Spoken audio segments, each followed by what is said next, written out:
testimony is glory unto the Lord Jesus Christ. And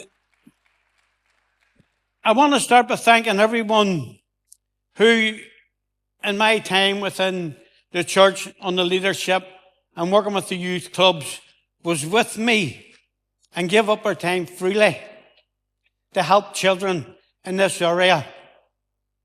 And Hacksaw was a big part of that as well. Anne Graham, Amanda Thornton and others that, some of them aren't here now. But a big thank you for everything you've done for the glorification of God and the help and the growth of this church.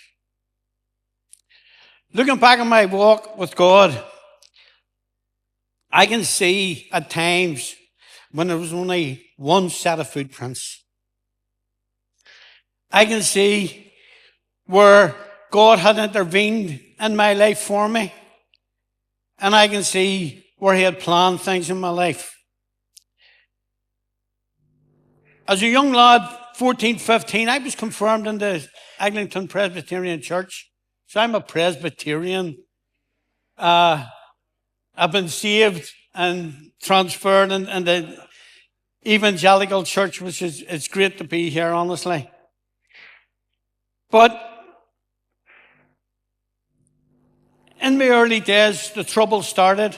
I was born in Tyndale, went to Finnisan Primary School, went to Boys Model, done my apprenticeship in the bricklaying, served most of my time at the Royal Victoria Hospital, where we built the OPD, the outpatients department, and we built the maternity link block, where years later, my granddaughter would be born. And that was good for me, knowing that her granddad built this building where she was born in. At the height of the troubles, as most young lads, I ended up in the UDA. And around about 73, after the death of a very close friend, Robert Burns, I went to Guernsey to work. And then I went to London to work in London, as I did many times later. I came home and I met Agnes. We were married in 76 with 3 children, with David, Nicola, and Andrew. Next year, we'll be married 50 years. And we're a good match because she allows me to do what I need to do, and I allow Agnes to go to bingo. So it's a good match.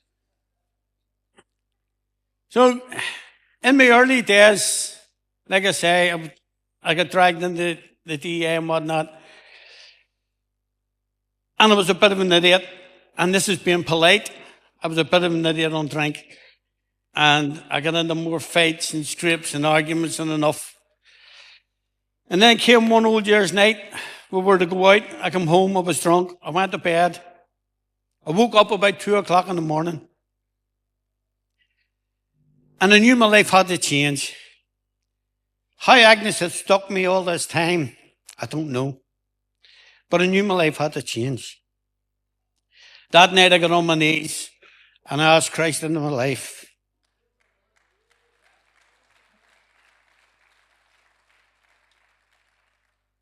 I started attending Ballysill Neelam. Jack was pastor. And as he says, I was one of the first ones into his office. I helped out with the youth club with Stevie, Big Stevie Crummy and Yvonne. Alas, Big Stevie's no longer with us. And Stevie and Yvonne, it was put on Stevie's heart to go to Bible college to become a minister. And they were going to Bible college. Their son Andrew died in a tragic death.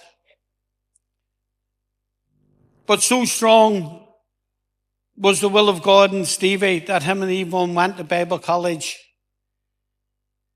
I then started moving around from different churches. I was unsettled. And then I bumped into Big Stevie. He was sitting in the Mail Cafe. Nice pastor, Stephen. And he invited me to come along to New Life Fellowship Jackie had just started the church in the stadium. And it was like a nomad church. The tabernacle went up on Saturday. The tabernacle came down on the Monday. And it hasn't changed. All this time later, Saturday night, the chairs here go up. Monday morning, the chairs here come down.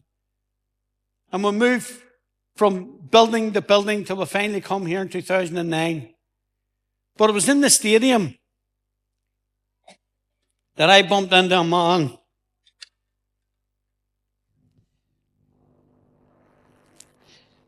By the name of Hacksaw. What a character.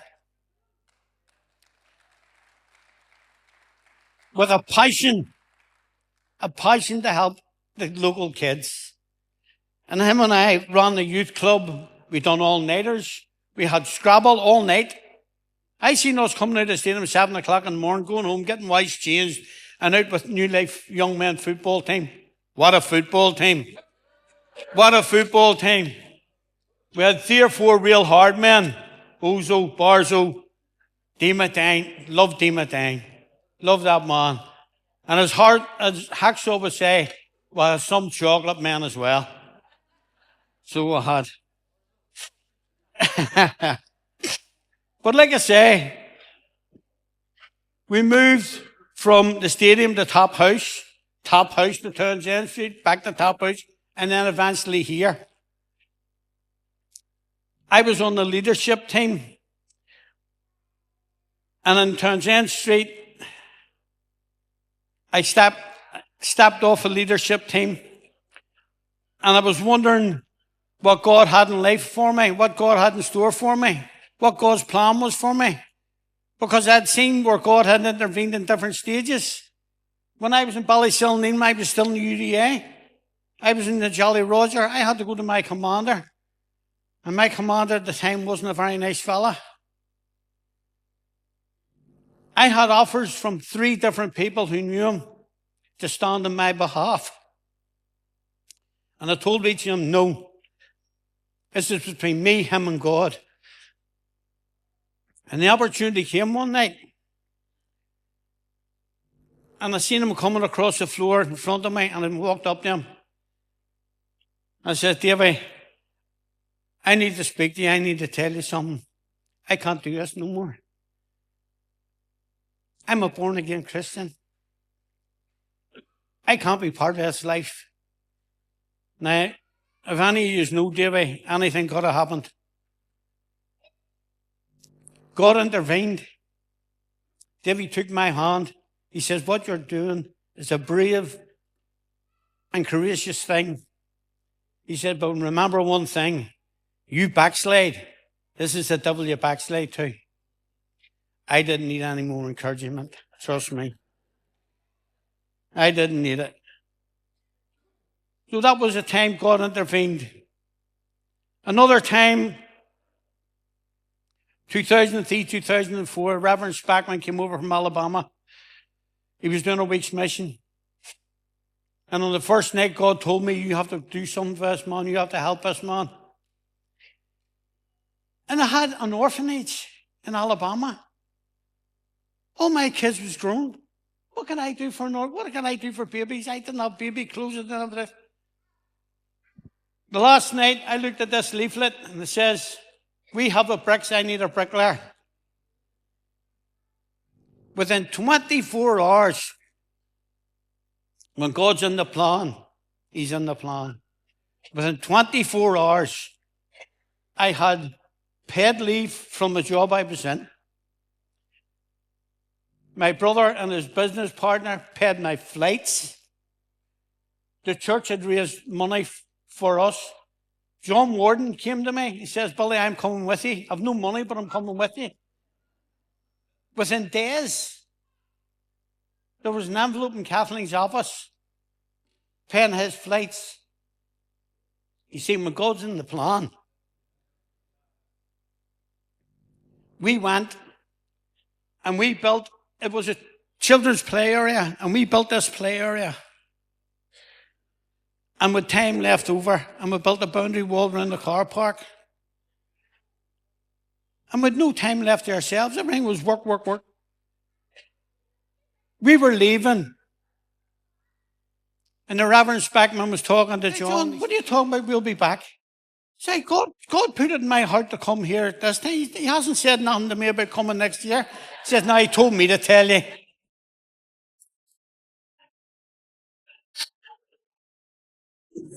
So John Warden and I, the following year, we decided we're going early.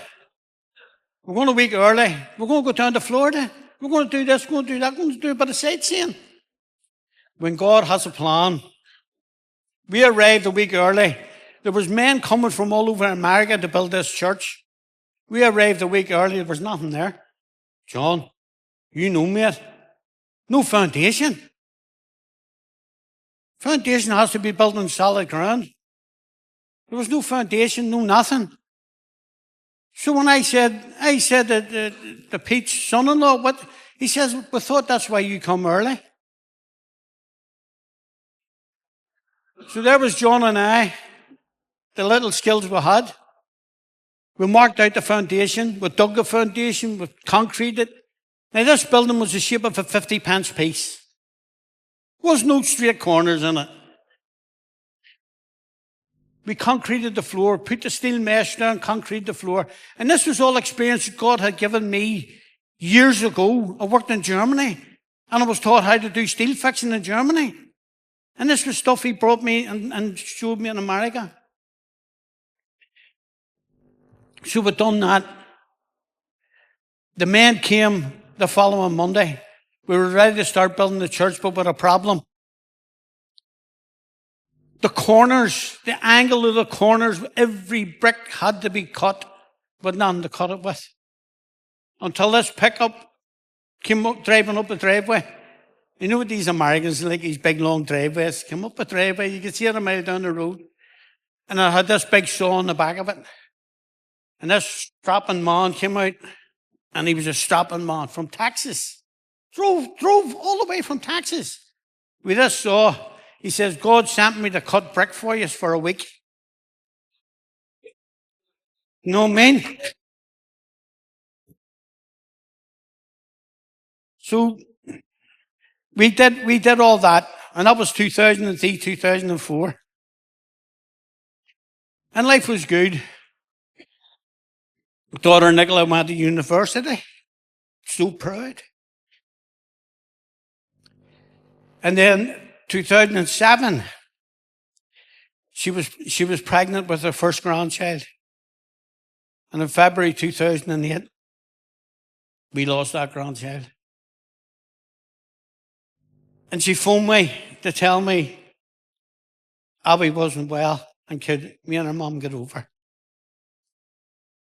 You see, when God's in the plan, I'd worked for my brother for a firm he had, and he sacked me at Christmas. And he didn't sack me. They folded the firm, and he gave me a wee bit of redundancy. But what he did do was he let me have a loan of a car that his daughter wasn't using because she was at university in England, not knowing how useful that was going to be in Scotland. We got the phone call. I got Agnes. Drove to Scotland. We just got off a boat driving up a room. We got the phone call to say that Abby had passed away. I stopped the car, phoned Jackie.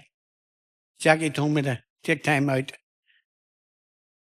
And I took a bit of time out, drove on up a road. Got another phone call. When you get into Glasgow city centre, phone me, I'll give you directions. And right away, God spoke to me. And I says, no. When I get into the city centre, I'm going to the taxi rank, get in a taxi, pay the fare, I'll follow a taxi driver. I get into the city centre, taxi rank, no taxis. Hit a one-way system. Went up over this massive hill, down the other side, and we got down the other side. I looked in my rear, there was 3 taxis behind me. I threw the car, I abandoned the car up a footpath, run across the road. It was 3-4 lanes wide. Run across the road, got the 3rd taxi, explained to him. He said, follow me. Took us straight to York Hill Hospital. I got out. I went over to thank him. A man called Danny Lee. Danny put his arm around me. He says, I'll pray blessings for you and the family as a brother in the Lord. Now, you tell me there's no angels? Danny Lee was a messenger from God. And he was there.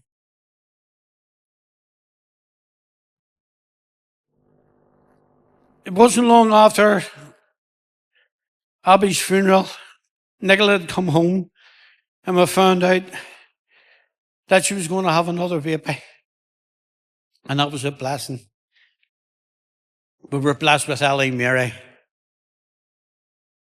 And she's a beautiful, beautiful baby. But she's now turned into a teenager. And I'm not saying anymore. I don't need to say anymore. In 2009, and wondering what God had for me in his life,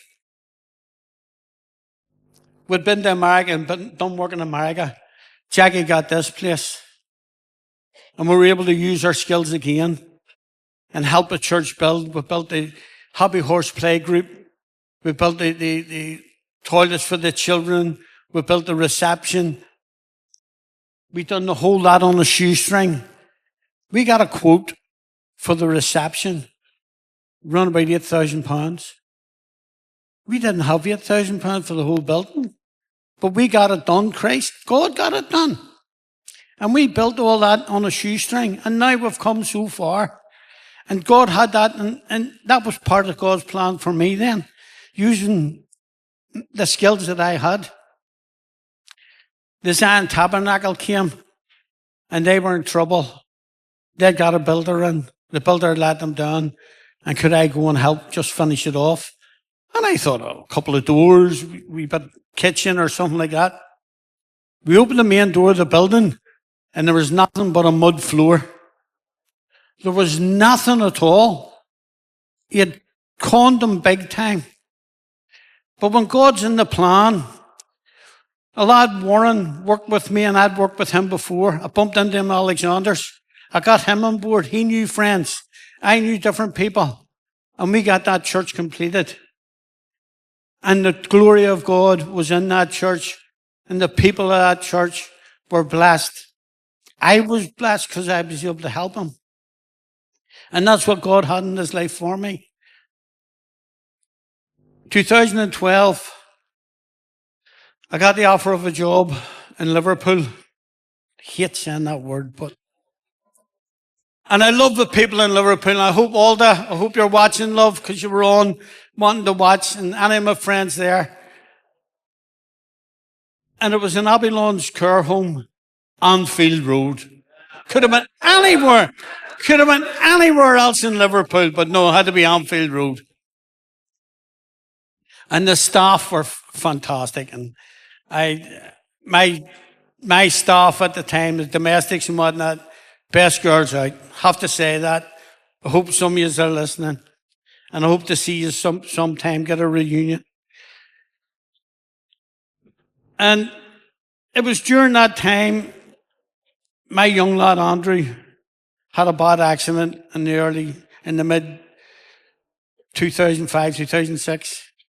And he was paralyzed down to one side, down this section here.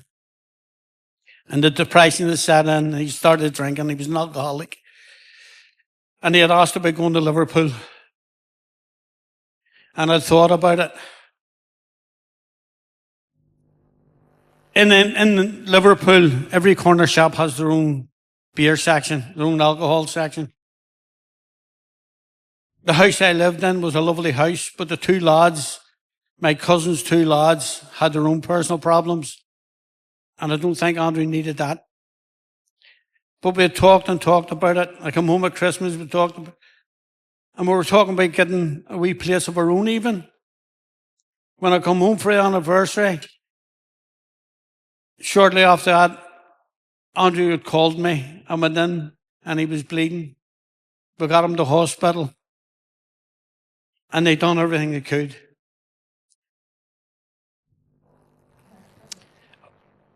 Andrew died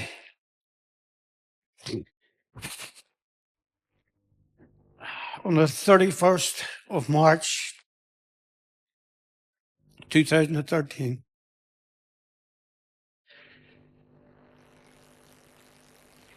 And it was God who, at that time,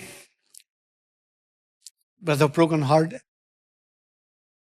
helped heal me and carry on. And the love of a good wife and a very, very close family, because we are a real tight family. We are real tight. And you wonder and you beat yourself up. Should I have taken him to Liverpool? If I had taken him to Liverpool, would things have been different? We don't know. We don't know. And it was only a space of a lot of months in between me going to Liverpool and losing Andrew. But we went on. And I have to say, in Liverpool, where we were, we would rent a car park out to supporters coming to go to a football match. And it was always a donation. It was never a separate donation. With this many bus of kids, and they come along, and they pennies. And they had autism and different things wrong with them. And they thought it was brilliant that they were giving their money in to pay for the car park, and it was great. But the ones that didn't pay was Mark Lawrenson, Alan Kennedy, Stan Collymore, Ian St. John, Jimmy Tarbuck. These boys all got for free because the family was all the mad Liverpool supporters. Now, it worked okay for us. We got a few free tickets. I got to see some great games in Anfield. And the Liverpool Football Club, twice a year, once they came to the nursing home and brought their trophies, and then one of the older players and had chats with the residents. Every Christmas, we were invited to the Kenny Dalglish stand, to the big lounge, and they let on a dinner for the residents and local old age pensioners. And I have to applaud them for that. As much as I'm a United man, I have to applaud them for that. So,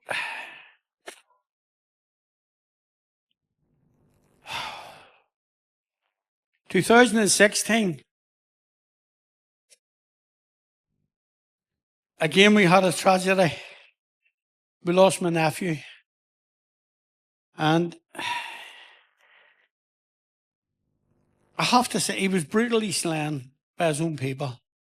And that really, really cut deep. Really cut deep. And I don't know how my sister, I don't think she'll ever get over it, but I don't know how, except for the grace of God that she carried on in those days. In 2019, the care home was being sold. I was coming home. September. And I was looking for a part-time job. I was thinking doing a wee bit of building and whatnot, but then... And I seen an advert, St. John's Church, Castlereagh Road, looking for a caretaker. I went to apply, and I had to sit and interview. And working in the care home, and over the 7 years, I'd learned a lot of things. And ladies, mopping is not an easy thing. I have to admit, see, cleaning houses and all the rest of it, heart goes out to you. But my girls have taught me stuff, and I used that, and I'm still there today. I'm still working there today. COVID hit. I was there in September. COVID hit right away. I never lost a penny in wages. That church paid me 100% of my wages right through COVID. And I was only there 2-3 months. It's such a blessing. But when COVID hit, and when you were finally allowed out, I decided to do a bit of fishing. Because Andrew had a load of stuff, and I went fishing with Andrew. So I went out this day, enjoyed it, and spoke to Hacksaw. Hacksaw came out. We had some great times together, that man and me. And my brothers as well started in on it. And we even got a house, a friend, family friend, house up in Ballycastle, stayed there a few days, went fishing. We fished all over the place. And we had some great times. And we spoke to Mints. And he decided, I'll go out with you and see what it's like. And we said, listen, don't be buying nothing. Don't be doing nothing. Come out and see what it's like. See if you feel okay. See if you're happy enough with it. And he came out one Sunday. We used to sit at the back. And it was like kids waiting for the school bell to go. So as we get nip out and get away fishing. Loved it. So Mints came out with us. We got a phone call the next morning. I got my license. I've got rods. I've got this. I've got that. I said, Mints, you won't hear for me. And that was the start of another friendship. 2023, Hacksaw,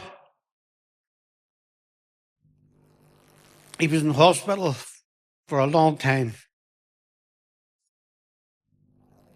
And on the 16th of April, he went to be with the Lord.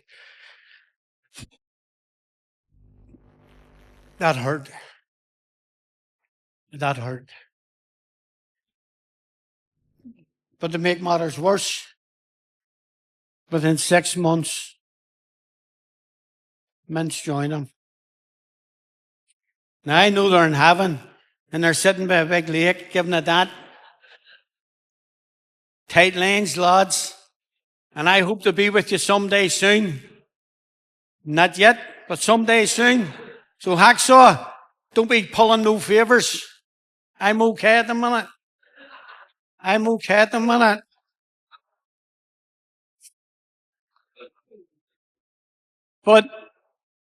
And that brings us up to date. My wife has been through many things, cancer. She went through a big double operation in September. Still hasn't really got over it. But we're blessed. We're blessed. We're blessed with the family we have. And the greater family we have with brothers, sisters. Sister, she's the boss. Sister's the boss. And we're blessed with that family. But we're blessed with this family. We're blessed with this church.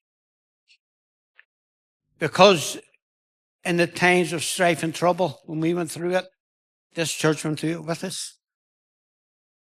Walked with us every step of the way.